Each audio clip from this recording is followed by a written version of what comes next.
Good afternoon, good evening, good morning. Salam. Welcome to MACFEST 2026, to a celebration of language, culture, poetry, and tea. Today we welcome you from England, from France, and from California.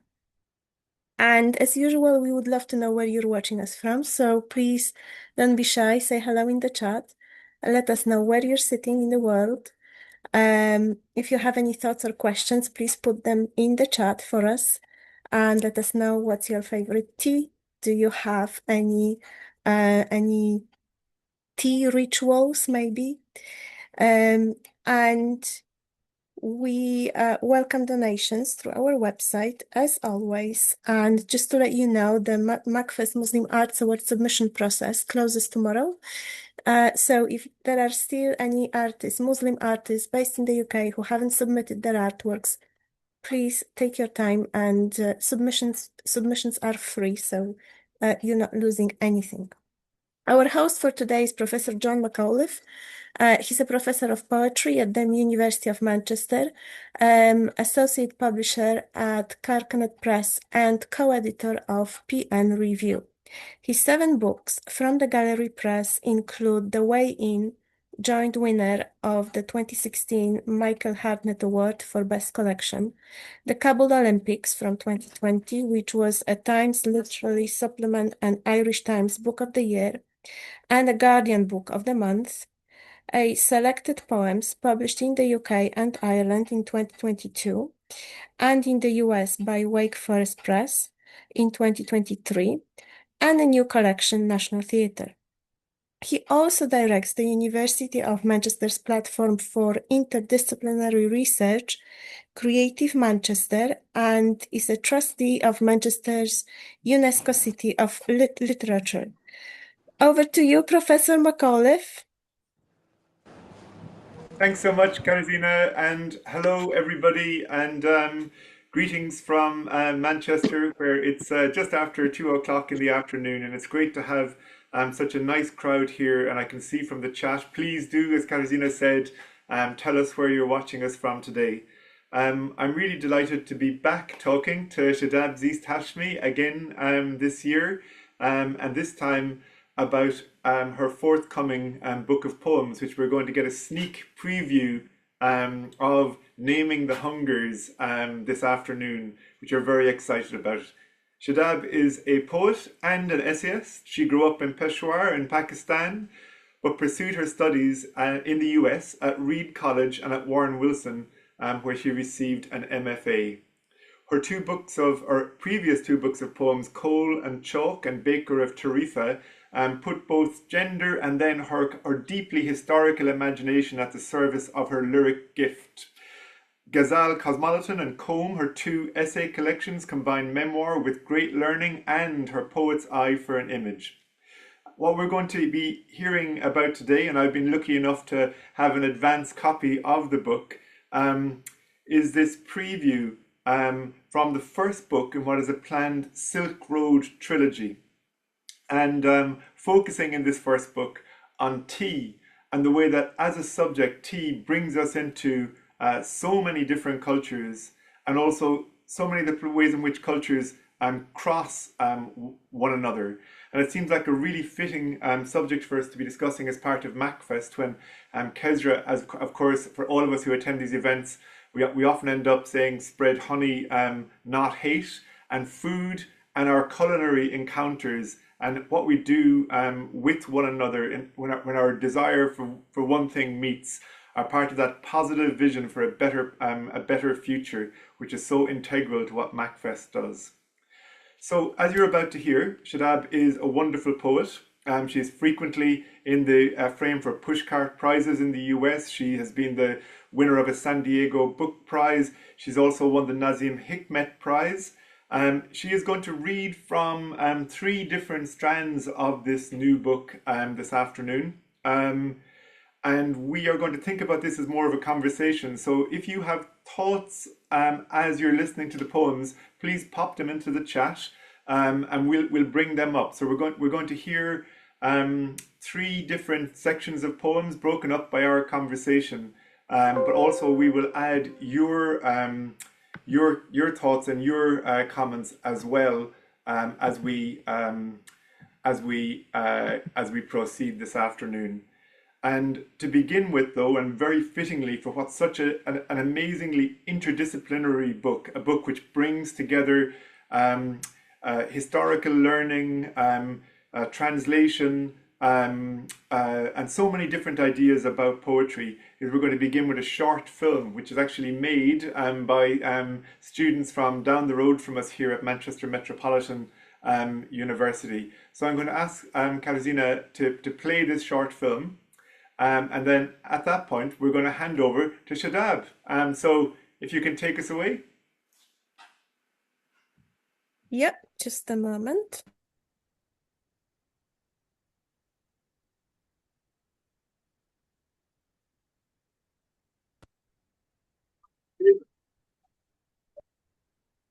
Can you see that? Yes, we can. Okay.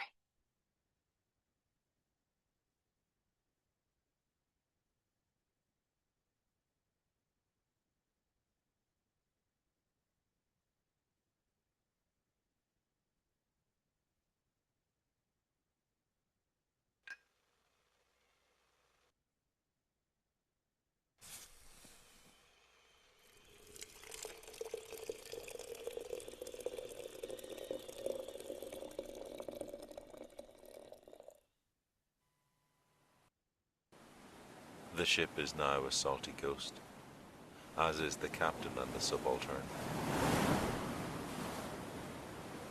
They rise uncontrollably to the swell under the Empire's ivory plectrum. Fistful of opium newsprint, scalloped sugar spoon and syruped doused bayonet. The moment of docking, as fortune's flickers, keeps arriving. Boxes of rolled tea leaves still mistaken for ammunition. For every grain of sugar, a grain of doubt. How to brew beside a quarrel in the marrow. How believe you, mistaken for cartridge shot, have the heart of tea.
Oh, really great to see that. What amazing sound effects. It certainly made me want to put the kettle on here. Um, Shadab, are you okay to start by telling us a little bit about the context that gave rise to not just that poem, but this entire new project? Thank you so much, John, for being here. It's an honor to be in conversation with you. Thank you to the MACFEST team, Kesra, Mariam, and Katarzyna. It's great to be here again this year. So yes, this book is going to be released soon in October, but I've been working on it for over a decade, certainly, yeah, between 12 and 15 years since I finished my first book of poems that were also based on, also a series based on the history of Muslim Spain and very similar in the focus. And that book was about the convivencia or coexistence in Muslim Spain of the Abrahamic people. And obviously that also explored the tensions and the Inquisition and all of those things. But then I thought about making a book about the Silk Road, and thinking of it as a moving marketplace, a moving convivencia, and all the opportunities that came uh, from different cultures colliding, interacting, overlapping, and sort of encountering each other in commerce and sharing of religion, philosophy, arts, all of those things. So the idea about making a book of poems that explore that history along what is called the Silk Road, which is ancient trade routes from China all the way to the West. And so it was a kind of an ambitious project, and massive amounts of research had to be done. And so as I was thinking about the book, I thought, why not have, instead of making one book, why not have break it up into three books and make a trilogy? The first one I wanted to be about tea. So I sort of, when I began researching, I began writing poems about tea, about silk, and about paper. These were the three topics. And the tea one, it just seemed to me that as I was writing, it took shape sooner than the others. So the silk one is in progress, but this one is complete. So. And Shadab, could you tell us what was the first at what point when you were three or four poems in did you realize that you had a book? What was the bit where you suddenly realized that this was making itself known to you at such a, like, 12 to 15 years is a very, even for a book, it's a long project. Yes. So there's just so much to read, and there's so many fascinating topics, from the trading of horses from Central Asia to China, the making of this culture, the making of silk, the making of silken products or silk products around, in that area, silk carpets in Persia, and so much about gems, spices, so much about poetry and writing and books and the making of books, the physical object of books, so the book arts. So there's so many things from the material culture, and also from things like philosophy and poetry and the fine arts, visual arts, also performing arts. Also, I'm very interested in music and theater and the development of these things and the influence of different cultures on each other as these things evolved over time. So as I began my project, I think the first few poems were about uh, the Mongol history and also like nomadic people from Central Asia.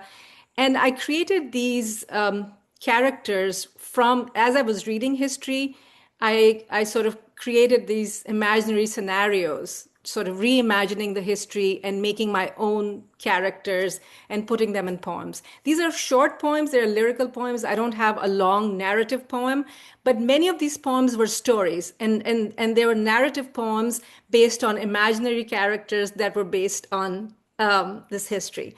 So after the first few poems, I thought, this could be, I could just keep doing it for a long time. I could do it all my life. There's so many. I think one thing that I'd like to mention is that I grew up in Pakistan. I grew up in Peshawar, which was historically an outpost of the Silk Road. So Peshawar is the northwest of Pakistan. And as you know, Pakistan has a boundary with India. It also has a boundary with Afghanistan.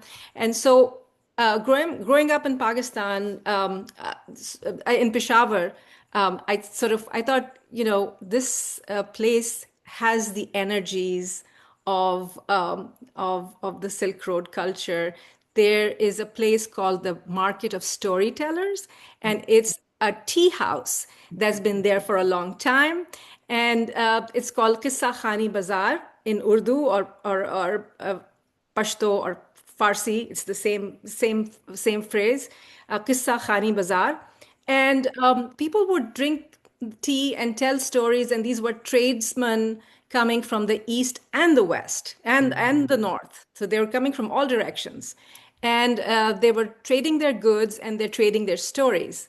And so, since there is that personal personal context as well, I just thought, why not make it into a bigger project about tea? Yes, no, that's really, it's so fascinating. Like, what are the, like, so you're saying a lot of these are imagined spaces, and they're also kind of, that these are, it's personal knowledge and places that you knew, but it's also a book which I learned so much about, and part of that learning is your ability to cross languages and to be able to take words from, not just Pashto or Farsi, but, Portuguese or, and so many different cultures that you were able to put together, which were part of that Silk Road trade route. But I think one of the things that we were looking maybe at starting was thinking about those historical contexts a little bit later. And I was wondering, maybe asking you to read some of the poems which draw on moments that you knew as a starting point for the poems. If you're happy to read some of those poems, people can get a flavor of what you're doing. Thank you. So I'm going to read a few of these poems that you'll see how they have the personal and the historical and the political sort of intertwined. The first one that I chose doesn't appear early in the book, but I'm going to begin with this one because it gives you the context of how this project also has to do with war and colonialism and those themes. So this poem is called Ritz. And as you know, the Ritz Hotel was the first one to offer afternoon tea as as sort of like a fancy elite kind of elite ev- event that took place, and people from the aristocracy and the nobility would meet there and have their tea. But one thing to note is that this is the first place where aristocracy or royalty actually came together with commoners. So this is the name of the poem, and obviously this poem is going to have something about the colonial motif that runs through the book. Ritz. Larkspur-edged silk and subtle bird, lapis strung, a game fowl, a volcano's sleep, gazelles leaping in my leafy veins.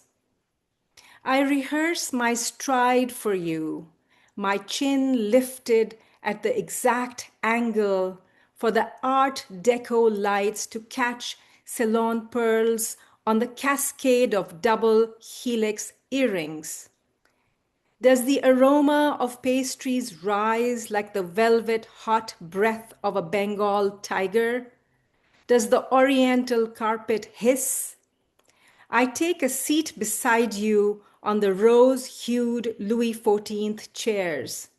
The foreground fills with your sublunar coal engine gaze. When the Ritz suddenly shatters, dear Empire, it was never not an apparition, my body, assembled from warped steel, wiring, flesh, fabric, burnt reductions of wood, wool, crystal, cutlery. Whatever exotic fauna there were on the wallpaper are sopping with the blood of children I went to school with. When the tea arrives, is it resplendent? The count of corpses endless on my tongue. So this is kind of a dark poem to begin with, but it gives you an idea on how violence is a running theme in this book. And it sort of sits side by side with the pleasure of tea and with with the camaraderie and the companionship and all of the and poetry and aesthetics as well, and all of those things. So the second one is called Qasida of the Bridge of Teacups. A qasida is a journey poem. It's an ancient Arabic form. And my qasidas are based on the Spanish poet Lorca's style of writing qasidas in Spanish. And he was honoring the Andalusi culture that was part of his Spanish culture. And he honored that culture by writing poems in the Arabic vein. So, Qasida of the Bridge of Teacups. The soul cleaves into two somewhere along the birth canal. Didn't you say, Plato? I send your echo back to Athens from my rug of locked antlers in Peshawar, where I fill a teacup with the question of half my soul, as I watercolor a whitewashed village I've yet to see. In the torpor of the mango season, I am closer to the heady basil that fishermen of the Black Sea put in their boats for luck than to hot scones.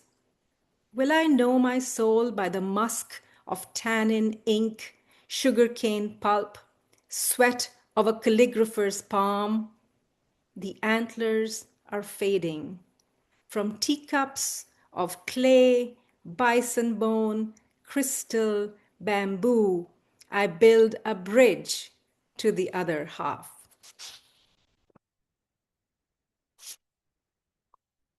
And so the qasidas are these suites of 5 or 6 poems. And I'm going to read one more from this particular series. Oh, I'm going to read 2 more from this series of 6. So this one is called Qasida of the 50-foot tea bush, and John mentioned it. So I'm going to read it. So this one is there's a little background here. There's a tea bush that is supposed to it can have the height of 50 foot. It's one of the kinds of tea. So I read about that, but then I also know that Keats, the story of Keats, a poet who was such a genius, who died young. And in his last months, he had consumption, and he was dying of consumption, and he was in love um, with Fanny, who lived next doors, and Keats had only one piece of furniture, and he moved it close to the window so he could be close to his beloved. The poet's divan, his only piece of furniture, pushed against the ecstasy of the window, bears the weight of his longing for the beloved to appear.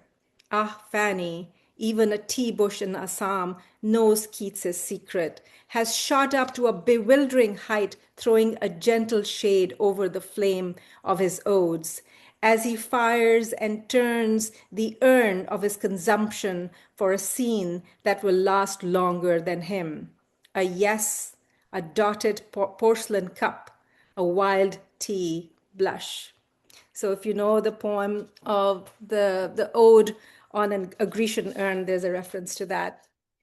And this one is called Qasida of the Last Chai, and it's based on a tragic event in Pakistan's history when Pakistan was broken into two. And this happened just before I was born, and I was born the year after. Uh, and so Pakistan was broken up into two countries, Pakistan and Bangladesh. Bangladesh used to be East Pakistan. Um, so this is addressed to an imaginary person from East Pakistan, the previous East Pakistan.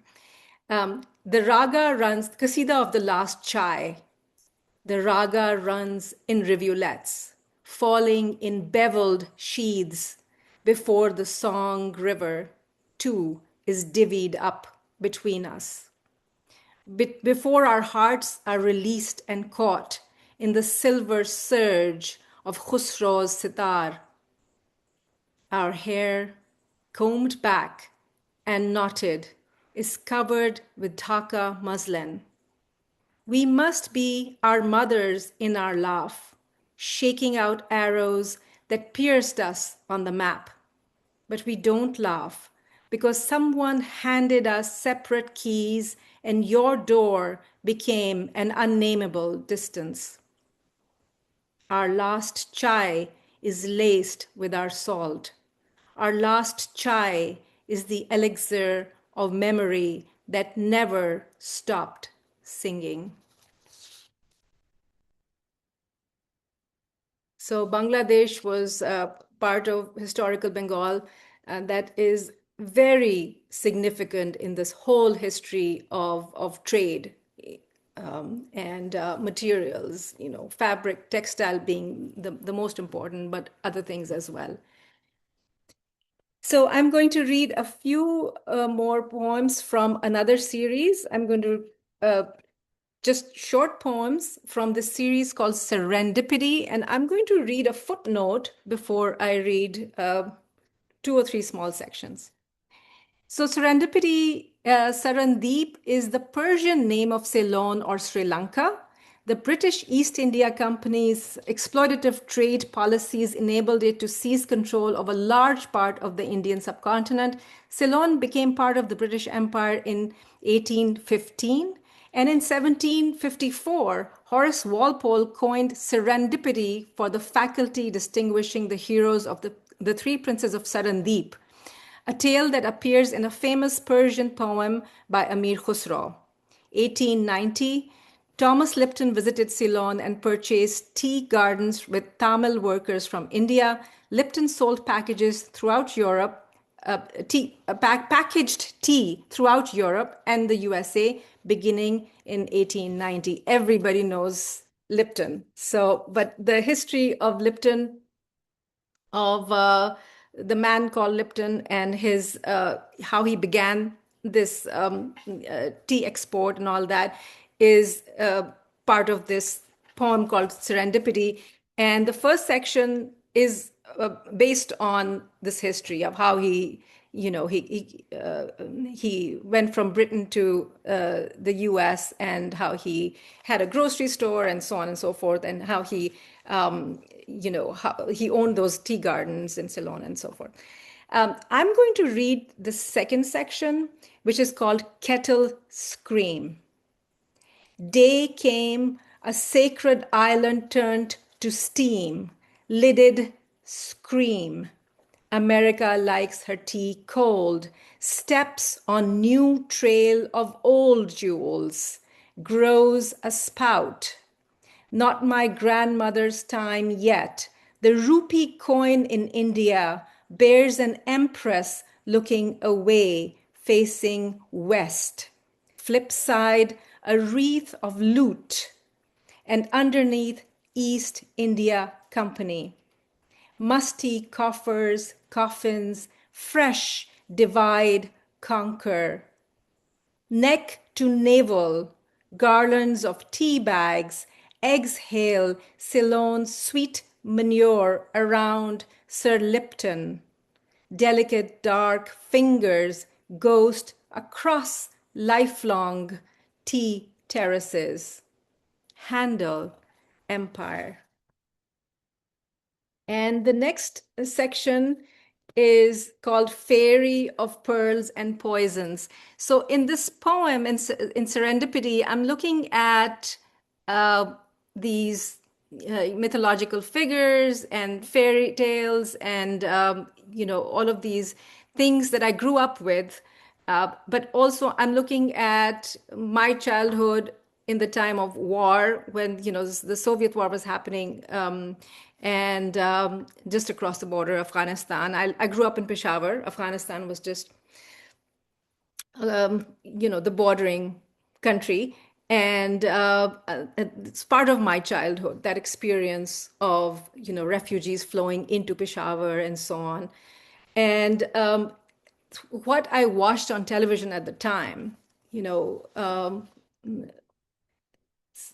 scenes of violence. And so you'll hear some of those references, but also I'm trying to, in this poem, I'm trying to look at history before in my time, history of Lipton and the tea gardens and the exploitative trade and so on, but also my childhood and my personal experience of war.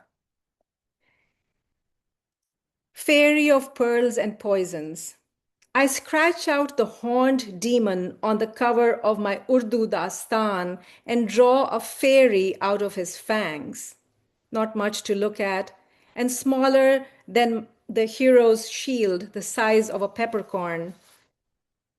She saves his life with her piercing rain raga that ricochets against the Dev's ruby-crusted mountain, winning the hero his freedom, plus a trove of foreign gems, turquoise of Nishapur, carnelian of Yemen, garnets of Balkh, and local pearls.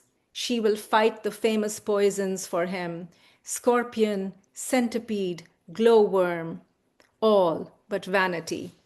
So the story from Amir Khusro's Princess of Sarandeep is a sort of like a running theme here. And the last one from this series I'm going to read is called Reading Under the Tea Table While CNN Blares. Again, a poem that John mentioned earlier. Euphoric gold-maned lion with tea or assault weapon in his raised paw. Ceylon, the box is called, and sits beside a tin of condensed milk, scalloped petunia, teacups. The sweets of Alif Layla, not real, are in phantasmagoric excess. Syrup of Kandahar, lacing quince of Nishapur, apples of Syria, tus apricots, dates of Kirman, Navahand pears. I'm rocked in the dream of a fruit-scented boat, eyes shut to the television screen that quakes with grenades. So that's it for this section.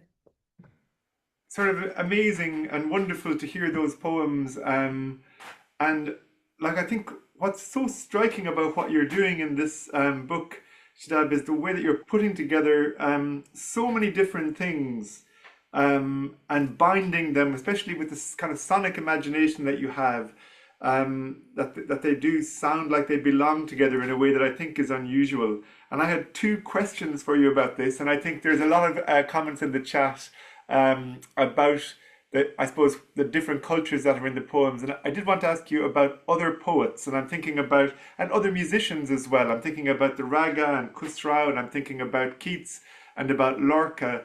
And I think my question maybe is about what is it that is, are there things that these artists do that you pick up on as being inspiring for you? And I was wondering if you could talk a little bit about what art means in terms of your subjects. That's a big question. But yes, this book is really inspired by all of these different kinds of arts, and poetry being number one. You'll see lots of poets show up in this book. So Victorian poets, there are Urdu poets, there are Persian poets. So I listen to music as I write, and music leads me to different things. And I've been fortunate to have visited many museums in many countries. And these objects are also a way to get into that history. So this book is not a work of historiography, it's a book of poetry. And the inspiration comes from its balance between the information that I find in books, the research, it leads me certain places, But then also, I have to keep coming back to the aesthetic expressions from all of these cultures of the Silk Road. And there's such a richness and such a variety of these different expressions. So, so you asked about Keats, and in particular, at growing up in Pakistan, I was an English literature student, and I thought some of the Romantic poets, specifically Keats, was really there was something melancholic and raw, and truly, I mean, he was a genius, Mm. and and his poems are also based on historical objects like the Grecian urn. So he had a longing for the past in a similar way. And so, yeah, so his work spoke to me. And then many other poets that, that I reach for when I think about language and the things that it can do and the places that it can take us, the places that we've never seen, but also the places of the imagination that exist only in our imagination. Um, so there's also a, you know, there's art, there's places, there are flavors, there are names. Some of these places that I mentioned, for instance, in this poem, the Navahant pears, and all of these, the Balkh, rubies of Balkh, for instance, all of these places come to me from reading the Alif Laila, which is called the Arabian Nights in Mm. English, and also watching TV shows as a child. So much of this comes from my childhood. Well read. And it really, or my early years as a literature student or as a young child, watching television and reading books and wanting to go to these places and sort of wondering what these fruits taste like, what these gems look like, because they were all part of these stories. And especially when you asked about sound and language, especially when it comes to sound, these sounds are like music because they sort of stimulate your mind, and they make you wonder. They Yeah. make you wonder. These sounds make you wonder. You can get deep into them, and many of the as I grow older, as I've been reading about this history. I've learned that the words Kandahar, for instance, could be related to the word candy. Yeah. There's that too. I'm very interested in how languages come together in these parts of the world. You have the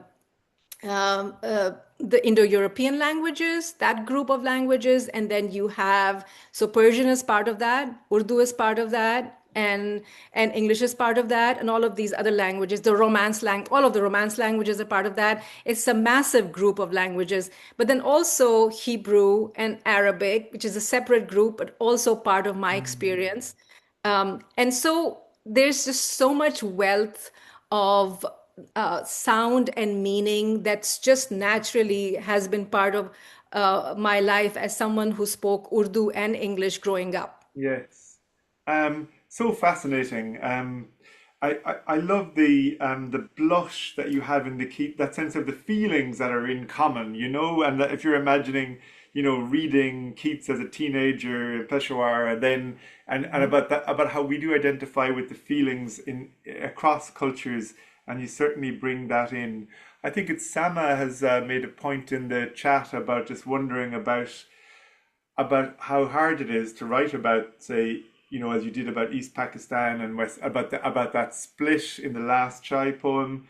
But I'm also thinking about the Soviet war, right on the border of your kind of childhood and your growing up, and about about the role art plays in relation to these conflict zones, which obviously come so close to where you grow up and can often feel very close in other parts of the world right now too.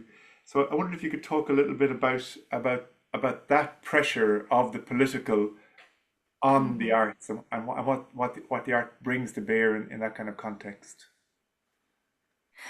Another I think massive question. I'm sorry. it is a massive question, but I think it's through the arts that we can express our humanness. The arts are universal.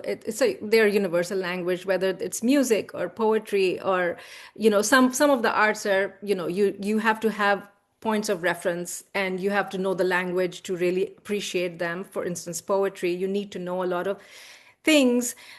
But then there are other arts and there are objects. I think the joy of this project on the Silk Road has to do with material culture and how that is a universal experience. One of the teapots that, teapots or it could be a very small object or artifact.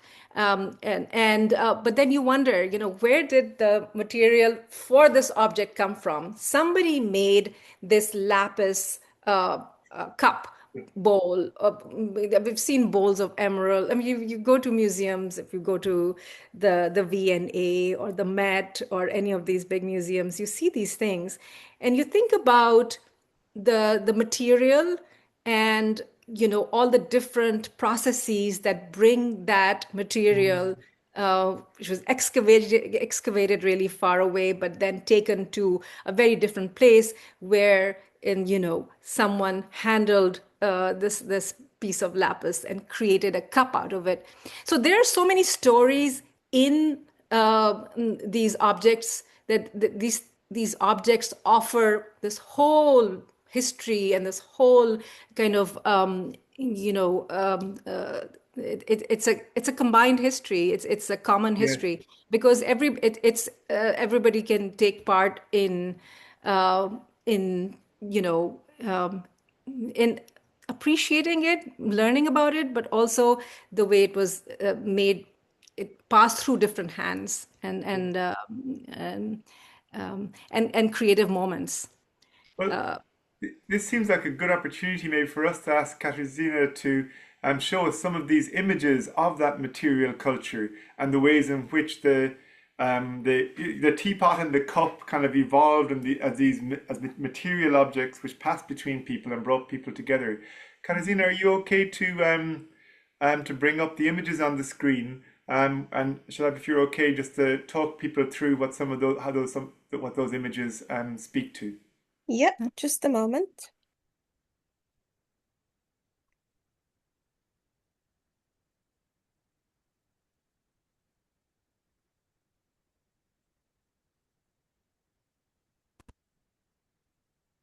Can you see that? Yes. Okay. So I'm gonna move the beginning.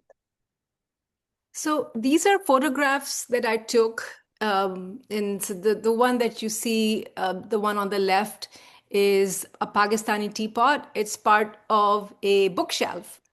And this particular art is called truck art, and it's a Pakistani art. It was developed on trucks. People had these beautiful, and it's been around for a long time. Probably since the 50s. So they've had a long history, and considering Pakistani history, which is only 78 years.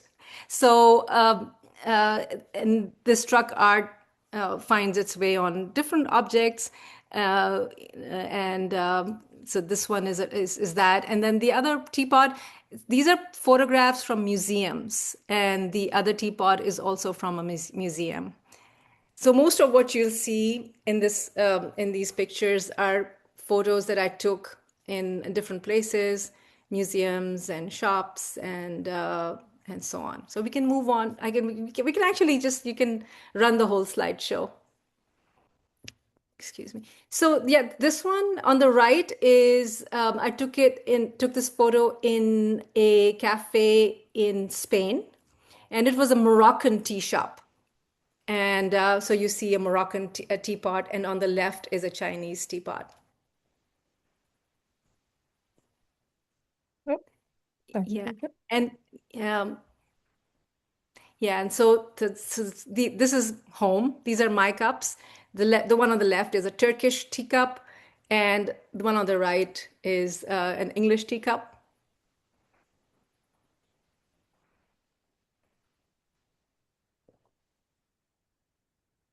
Same, these teapots. I took these photos in Beijing, and it's just there's so much beauty in how these things are made and what these things signify. Uh, Different teapots are used for different kinds of tea. They're recommended for, porcelain and pewter are recommended for certain black teas. Glass is recommended for certain of the lighter teas, the white tea, and so on. So experts of tea will tell you what kind of a teapot you should use to get the maximum flavor and aroma in your tea. So again, these are pictures that I took, in different places, and you see tea with lemon. And if you are South Asian, you probably don't put lemon in your tea, and you use ginger and milk and cloves and cinnamon and cardamom. So in all the different tea cultures, and I'd love to hear from people, who are, in about how you like your tea and what your tea culture is. So you see, there's some rose petals in that tea on the left. That's also Desi chai, South Asian style. And on the left is a photo of a Japanese. It was installation art somewhere I think it was a Japanese garden with installation art, and that's a Japanese teapot.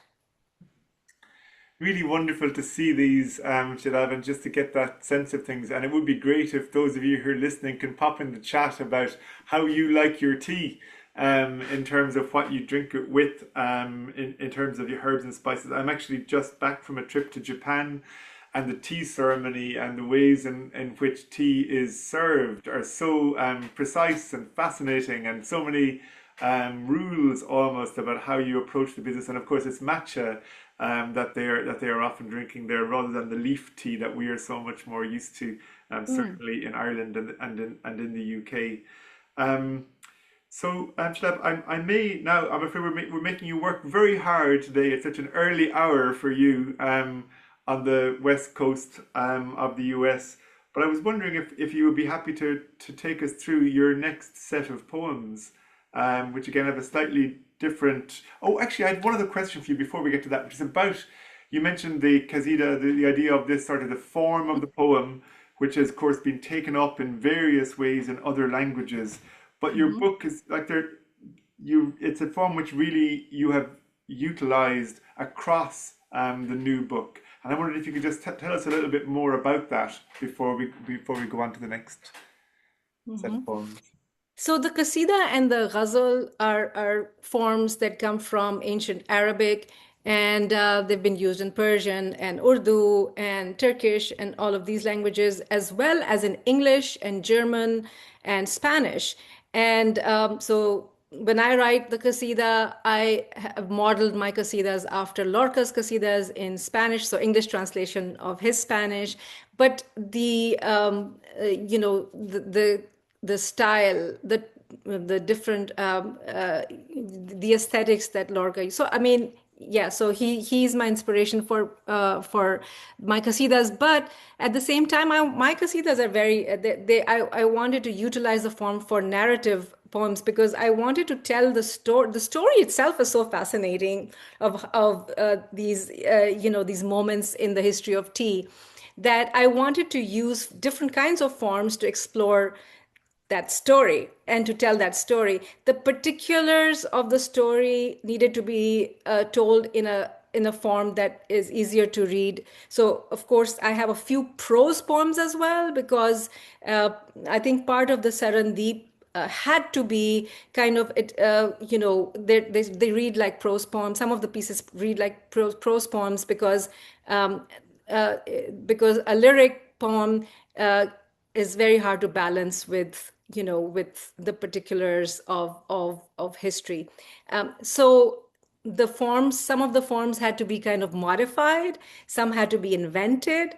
I have a poem called A Postcard to Rudyard Kipling. So the postcard poem is it's an experimental experimental kind of prose poem, and then, but I've also taken inspiration from different forms. There's a ballad, for instance, and I just wanted to also honor the different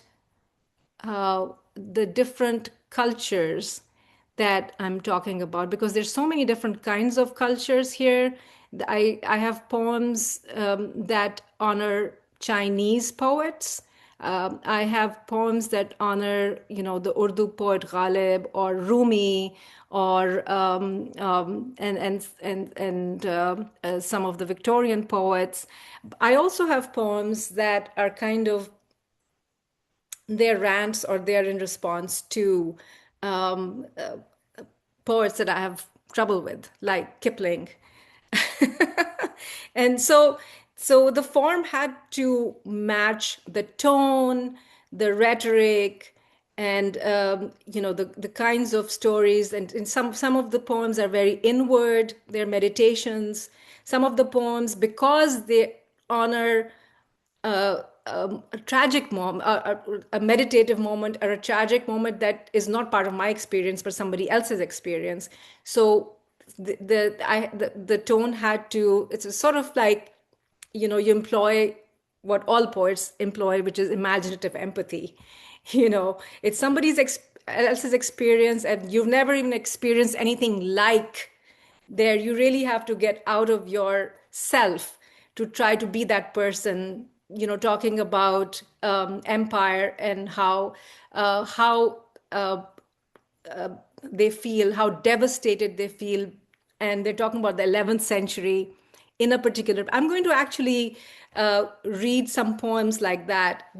So I'll just go ahead and I'll read a few poems that talk about empires of the past. So this book talks about empire in the context of the Silk Road. There are many empires on the Silk Road, along the Silk Road. And one of the themes is the Mongol Empire and the devastations that happened, when things were destroyed, when whole cultures and civilizations were destroyed by the Mongols. And I'm going to read, but also I think I'm going to read with Tu Fu's Lament. And Tu Fu is a Chinese poet, and he's also lamenting, the the the passage of time and the destructions, all kinds of losses, the losses of culture, and and also personal losses. So Tu Fu's lament, but specifically empire and the destructions that were brought about. So Tu Fu's lament hangs over the ping pong net with a refrain or two from the hall of clocks, chimes and charms lolling, its mirages, mirrors, its mercurial stunts, commanded to carry a rendezvous with time in the forbidden city. A mouse skulks among the ancient broken tiles of the long forgotten palace. In the steam of eternity rises the palace of your poem, Tu Fu, and the palaces built for Mughal antelopes, scent-loving princes of China, favorite queens of India, restless Raj weapons, French cakes of monumental frosting. Proud women who once adorned these storied rooms are now but yellow earth, their perfume boxes but broken shards. Our ping pong keeps time with empire, sends an echo back to its puerile clockwork. So I should have said that there are a few lines in this poem that belong to Tu Fu. A mouse skulks among the ancient broken tiles of long forgotten palace, and proud women who once adorned these storied rooms are now but yellow earth, their perfume boxes but broken shards. And this is where, to answer your previous question, John, this is where oftentimes the poems will begin, is they're inspired by actual poetry from another poet, and I sort of work them in italics. They're in italics, and there's a note that tells you that it's that it's somebody else's work. Beautifully done, Shadab, in that poem. Yeah. Thank you. So in this next one, the next couple of pieces are in response to this history of the Mongol invasions. And this poem is called Tomb of Al-Ghazali. Al-Ghazali was a well-known theologian, but also he was a poet. He was a Sufi poet as well. Tomb of Al-Ghazali. The rebecs, musk roses, onyx towers, diamond-encrusted ewers are gone, as are the artisans, the ink and quill crafters, translators, navigators, perfumers, tyrants, ascetics, and the tea houses and mosques and madrasas where the Sufi showed the way to the divine without claim. In the decay, melon vines and jasmines sweeten with the sage. Gardenias run wild. In the sunken ruins, menas, the irreverent pilgrims, chirrup. And so this is, again, the aftermath of war and destruction and empires' destructions. The poet and apothecary in Nishapur. And I should tell you that this poem is about Attar, the poet who wrote the famous The Conference of the Birds, which is a long mystic poem.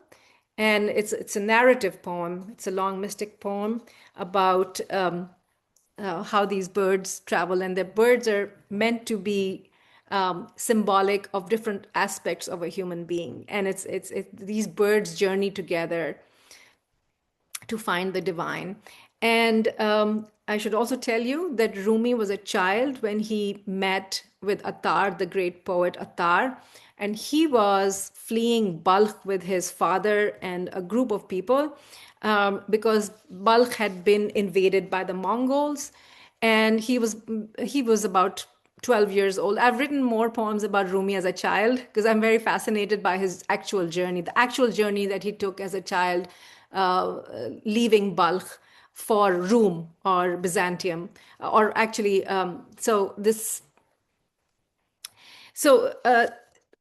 what else? Let me check if there's anything else, any reference that I need to explain. I think we can go. The poet, Attar, the word Attar means apothecary, and he was an apothecary. So the poet and apothecary in Nishapur pounds the finest husks, seeds, barks, and roots. Soon the Mongol conflagration of forest and field, library, mosque, and hospital will torch shelves of history. He wraps salves in torn pages of poetry. The mauve blooms and leaves flicker their last as the wind brings carrion burning stench. Gathering saffron to make tea for ailments of the heart, Attar is lifted by bird song. In remembrance of God, hearts find serenity, the ringdove repeats. Wings folded, she tends to the poet's ache. And the next one is called Rumi Reads the Conference of the Birds. So the story is that when Rumi met with Attar, Rumi's father was also a Sufi, and he had a Sufi is an Islamic mystic, Muslim mystic. And his father met Attar on the way. They made a visit to see Attar, and when Attar saw Rumi, he said that your son is going to be a great one. Rumi reads the Conference of the Birds and pens, Attar has traversed the 7 cities of love. We are still at the turn of one street. An exile from Balkh to Anatolia, the Mongol invasion forces him west. On the way, corpses eaten by stork, kites, porcupines. What was the text of the sweet basil of Samarkand? What did the hoopoe behold after a lifetime of flying through the valleys? The birds of the book travel east. Rumi finds the one beloved everywhere. And I'm going to read a couple of poems from this series called Qasida of Half Widows. And I will read a footnote on half widows. Qasida of Half Widows. Half widows, thousands of Kashmiri men have been unaccounted for during the decades-long military occupation of Kashmir. Their wives are called half widows. A half widow may remarry after 4 years if her husband doesn't return. And there's a word gulabi chai, which refers to Kashmiri pink tea. And so in this series, I'm not going to read the whole series. I'm just going to read a few of these poems. But this series is about the ongoing violence in Kashmir. But in this Kashmir, in this poem, I sort of imagine the different scenes, domestic scenes, and I'd imagine tea as part of that daily life, and how that daily life is disrupted when when people are arrested and held hostage and or killed. Okay, so I'm going to read this one piece called Qasida of the Bridesmaid's Candle. And I'm imagining a wedding in which a bridesmaid finds someone that she is going to marry and lose as the poem progresses. Qasida of the Bridesmaid's Candle. Before the disappearance of the man who strikes a match with one hand, shields with care a candle with the other, while she lifts the copper stand, wax melting, a jewel traversing her forehead, closely missing the flame she carries, they will remain haloed by wedding shimmer. He will pour her daily tea, cinnamon pink, satin drink, steam rising to balconies. And I'll read two more. Qasida of the Manna and the Blind Musician. The hills return the songs of the manna and the blind musician with his brass tongs, which he plays to the drum hanging across his shoulder by a rope. He knows the stone fruits by size and shape, cherry, plum, apricot, seasons by songbirds, time of the day by the type of tea, Kehwa in the morning, salt tea in the afternoon with shirmal. He does not know it's green gold or cedar, nods to the gurgle of the samovar. Very interested in the expressions of food and drink that go beyond sight. There's so much that tea and all these things offer that have nothing to do with actually seeing it. Qasida of the Anatomy of a Letter. The minaret in your rib cage is banned, as is the muezzin in your breath. The scent of Eid feast. The mountain is your mother, her shoulders are calm, her heart is ample. Bring to her your art of braiding absence with the rose gold filaments of her forbearance. Bring all 7 orchards of the Sufis in a bottle of ink and a sheaf of paper. Scatter your hopes among the wisteria, dry sodden letters. And this last one is another short piece from a long series. It's called The Footed Teapot's Shadow. And this was written in Fez, Morocco, and this is sort of has references to Andalusia, how the Maghrib and Al-Andalus were sort of the same culture. Fez honey on fennel cakes. Made of resounding clay, we move as though in a forest of pottery. Glazed, caressed with the 99 beautiful names that explain human hungers in geometrically precise strokes, bursting into fullness against invasions of land, sea, sky, and language. You, the face of the bygone, ashes of ancestor acacia on your lashes, arrive with shiploads of cakes. I raise my tea glass to level with your eyes. The snowy atlas scintillates behind us as your hands lift the sacred out of rubble. Such a beautiful poem, and that's in the Atlas. There is the Atlas Mountains as well as the Atlas as well. So really, great to hear, and the steam rising to the balconies and the fez honey. You know, there's a you're making us hungry as well as everything else. Shadab now as well, and giving us that kind of sensory overload in the poems. I realize that we could keep talking forever, but I would encourage anybody who's out there listening and has any questions for Shadab or anything that you'd like to add to this conversation on tea and the histories associated with it and the way that it has traveled across cultures.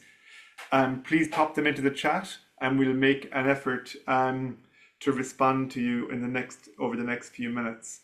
But we were also going to talk a little bit about more directly about the strand, which is in all of the poems, which is about the kind of the political world and the ancient histories which are making themselves felt in the contemporary moment as well. And I wonder if you would like to say something about that, and then maybe just to and actually, there's a lovely thought here from Leslie Cheng, which is talking about political empires shape, British and Persian can shape your work, but that tea and sugar are also a result of labor exploitation, kind of more generally. And I think that it might be that if you were to read a couple of poems that are more explicitly on that as well, that we may have an answer to Leslie's question if you're okay to talk about that and introduce those poems too. Mm-hmm.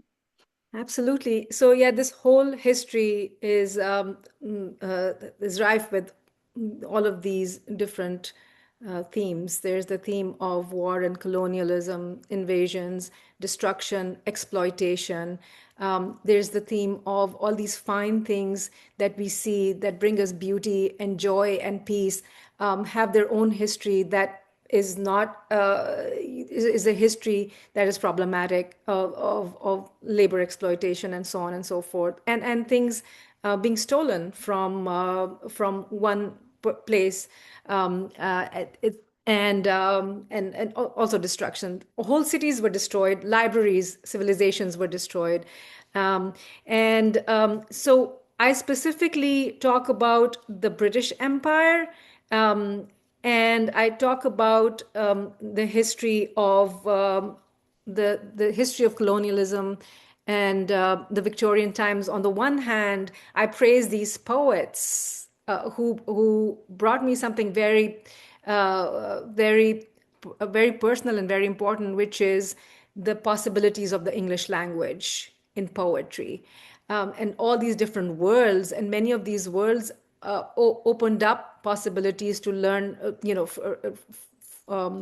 possibilities for the intellect and for the imagination and for the lyric, all of that.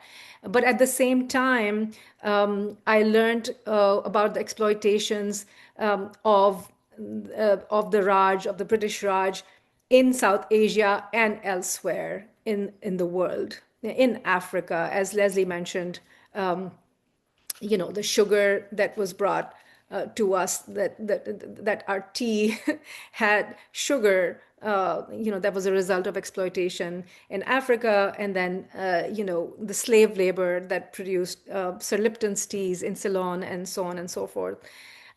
So there's these two opposing things in these poems, and this is I think this is the usefulness of poetry, is that it can hold contradictory truths. It can have 3 or 4 different things. It can have rhetoric, it can have question, it can have comment, it can have personal feeling, it can have memory, it can have collective memory as well. And it can also have, it can hold things that haven't yet happened. It can bring hope because it can give scenarios that, that are more peaceful than what we have seen in history. So I'm going to read a few poems that come from that experience, firsthand experience also of the effects of colonialism on my culture, on the Pakistani culture, but the complexities. So this is, there are no it's all a scale of gray, where we have all of these things and all the subtleties and the complexities that this history deserves are something that I try to explore. So you will hear poems in which I talk about, I have quotations from Kipling. And just as a side note, Kipling is one of the poets that, as I read more and more, I learned more and more about him, and things changed. There's so many things when I began this project at a very different point. I grew up reading Kipling, and I was very impressed and fascinated. He is a very good writer, but I didn't know much about his own politics and his views and his racism and so on and so forth. So as I read more and more about him and the direct effect that his work had a very direct effect on how more wars were waged. The famous phrase, white man's burden, this whole idea of the savage and being a burden, and then destroying and killing and exploiting the other, first of all creating the other in literature, and making all of this very plausible, creating an other on the page, and then creating this myth surrounding people from vast majority of the world, that it was okay to invade those countries, to kill those people, to create famines, just all of that, just a great justification for all the violence that went on generation after generation. So this is part of my experience in the sense that my grandparents were children in the time of the Raj, and my parents were, they were little when the independence happened. They were, little children, and my generation, I was born in an independent country, but the effects of all of that trauma are still felt. We still feel them. And what's complicated is that in some of these things are expressed in our own societies. And that's where it becomes complicated and interesting and problematic at the same time. So I'm going to read from this series called Wicked Cakes and Chai. And Wicked Cakes is from this book, a phrase by Helen Simpson. So, I mean, I read all kinds of books about tea, and the description, I read a lot of cookbooks, and the descriptions of these, of tea, as well as the things that are eaten with tea, were very interesting. But they also gave me these phrases that began stories. So, Wicked Cakes and Chai.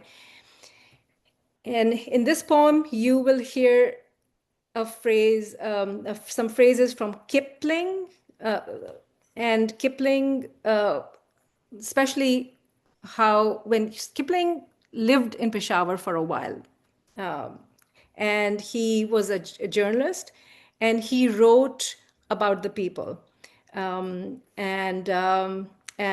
so foreign cakes and wicked cakes, you call them. This is addressed to Helen Simpson. Foreign cakes and wicked cakes, you call them, and you call them sweet sirens, that glory in quantities of cream and chocolate and tooth-deep frosting. I, too, took my Darjeeling in ice blue china once, dear Helen, with hot paratha and sweet cream.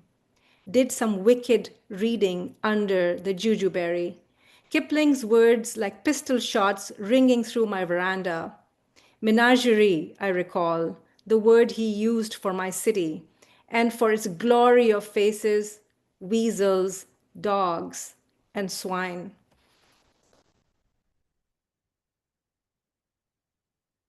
I see a sepoy sipping tea.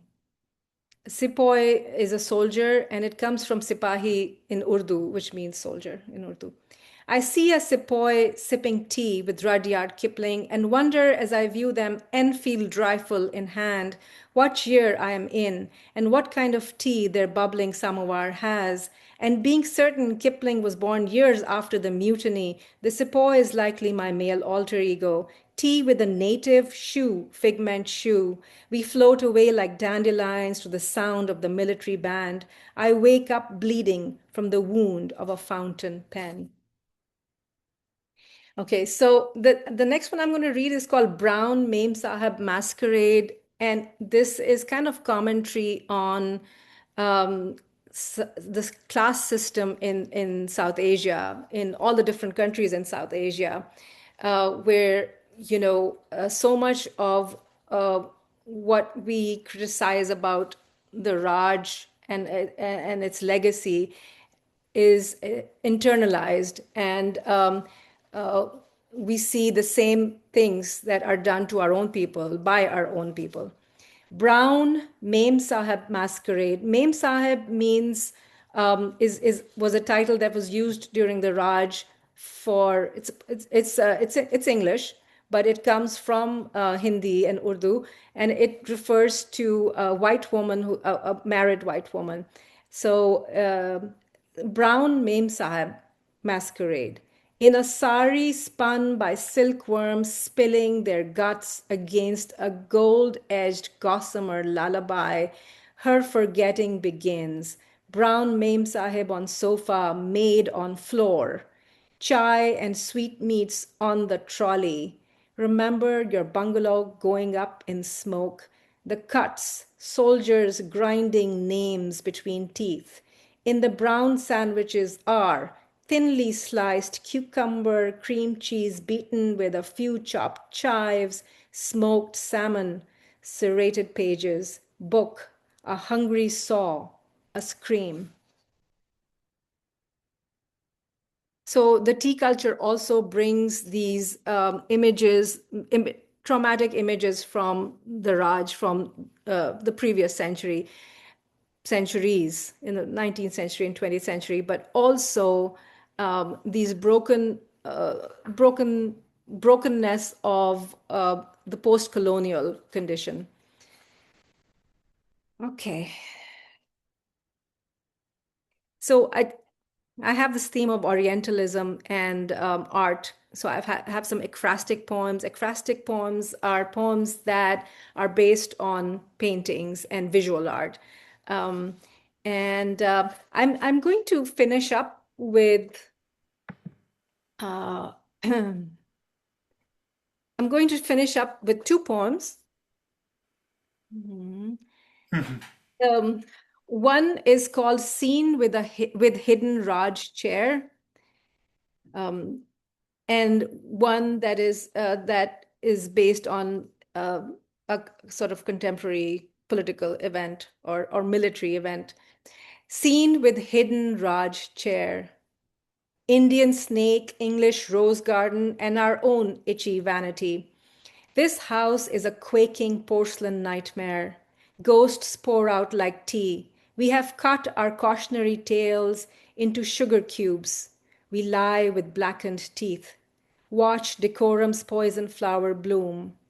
How do you do? With scissored tongues, we do.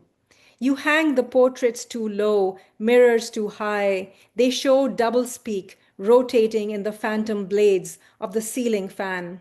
We sit upright for questioning, still, polite, in chairs upholstered with the silk of all our family's women. Dust from the graveyard settles on the opium table. And so this last one, I'll give you a little footnote.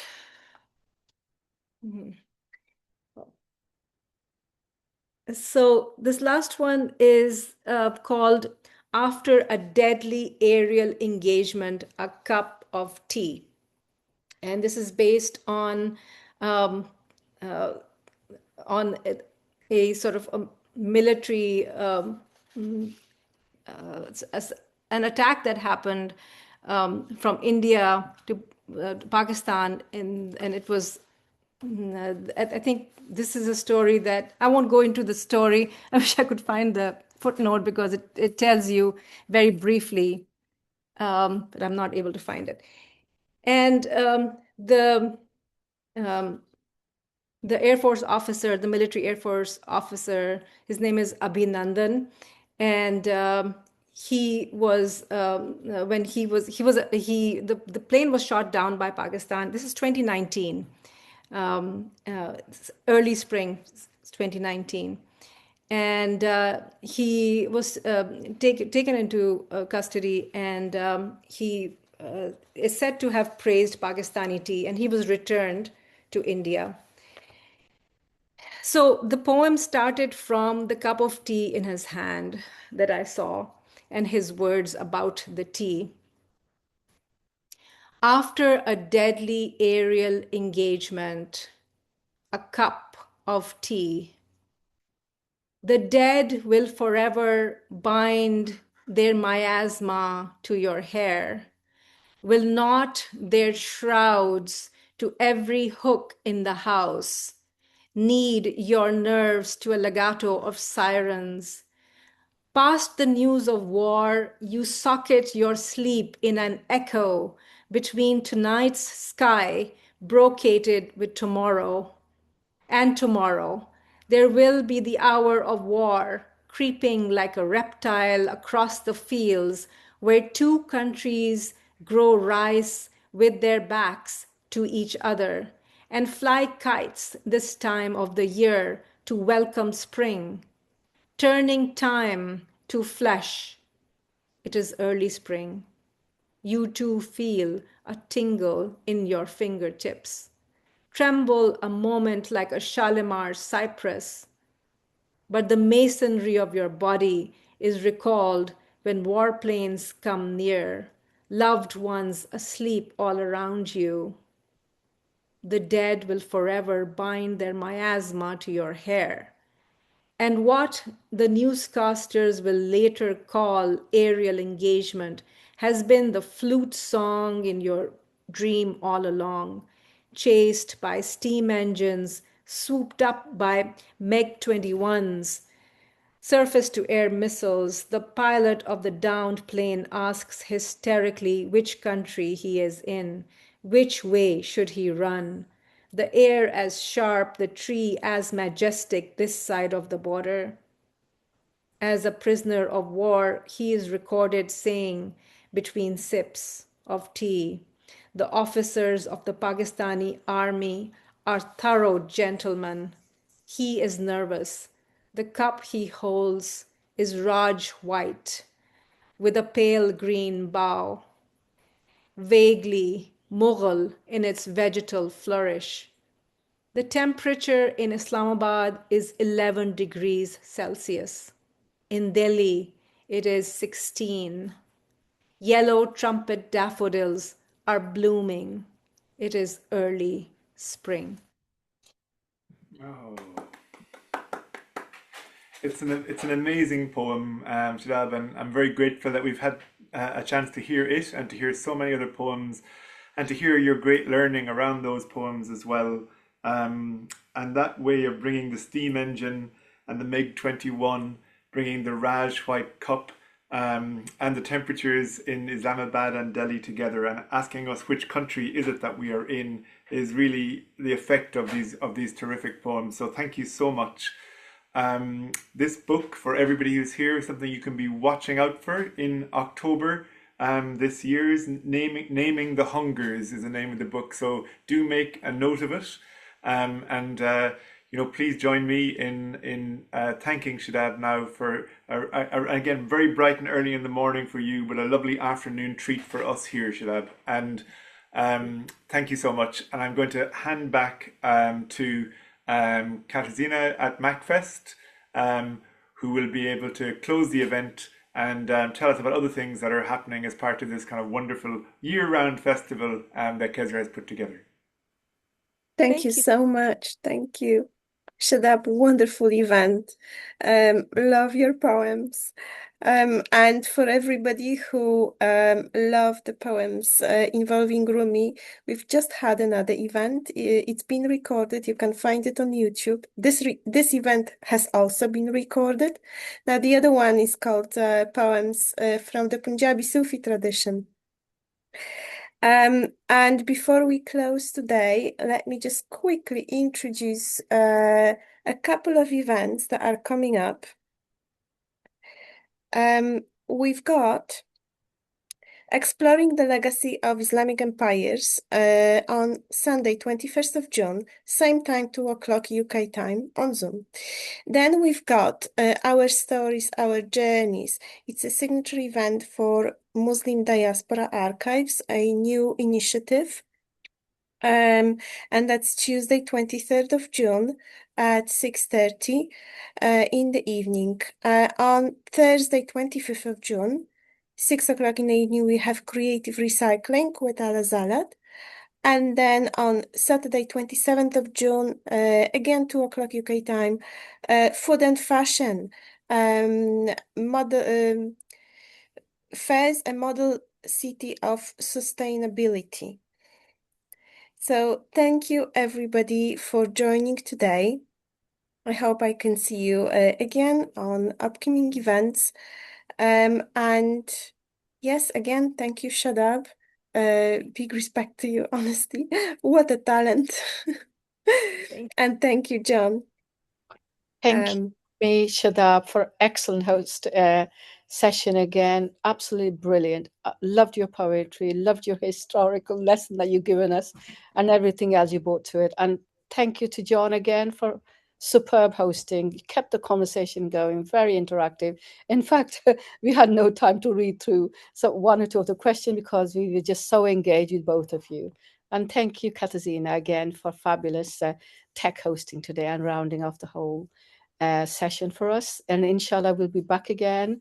Please do join us. Many, many more events still to go. Thank you. And assalamu alaikum wa rahmatullahi wa barakatuhu. And enjoy your Sunday. Thank you. Thank you, everyone. Bye.